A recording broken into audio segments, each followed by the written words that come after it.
നേരത്തെ നരേന്ദ്രമോദി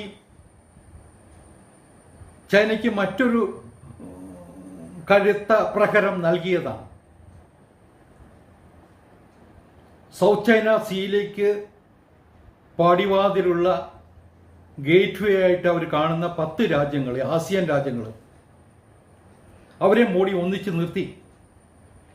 മ്യാൻമർ ഉണ്ട്, ലാവോസ് ഉണ്ട്, തായ്ലാൻഡ് ഉണ്ട്, കംബോഡിയ ഉണ്ട്, ഫിലിപ്പൈൻസ് ഉണ്ട്, മലേഷ്യ ഉണ്ട്, ബ്രൂണൈ ഉണ്ട്, ഇന്തോനേഷ്യ ഉണ്ട്. ആ 10 രാജ്യങ്ങളെ ഒന്നിച്ച് വിളിച്ചിട്ട് അവരുടെ സംരക്ഷണ ചുമതല ഇന്ത്യ ഏറ്റെടുത്തു. അവർക്ക് സൗത്ത് ചൈന കടലിലേക്ക് കടക്കാൻ പാടില്ല എന്നുള്ള ആജ്ഞ ലംഘിക്കാനുള്ള കരുത്ത് പകർന്നത് ഇന്ത്യയാണ്, മോഡിയാണ്.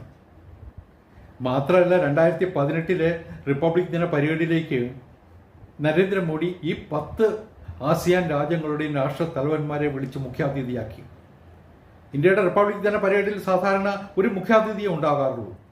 പക്ഷെ അന്ന് 10 രാഷ്ട്ര തലവന്മാർ വന്നു. അങ്ങനെ ഒരു ചരിത്രവും കുറിച്ചു. അത് ചൈനയ്ക്ക് ഇന്നും മറക്കാൻ പറ്റിയിട്ടില്ല.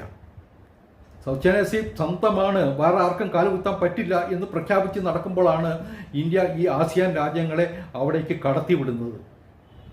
അതിൻ്റെ പിന്നാലെയാണ് ഇപ്പോൾ മധ്യ ഏഷ്യൻ രാജ്യങ്ങളെ കൂട്ടുപിടിച്ചുകൊണ്ട് മറുകരയിൽ ഇന്ത്യക്കെതിരെ ഇപ്പുറത്ത് എന്തെങ്കിലും ചെയ്താൽ അപ്പുറത്തടി കിട്ടും എന്നുള്ള മുന്നറിയിപ്പ് മോഡി നൽകുന്നത്.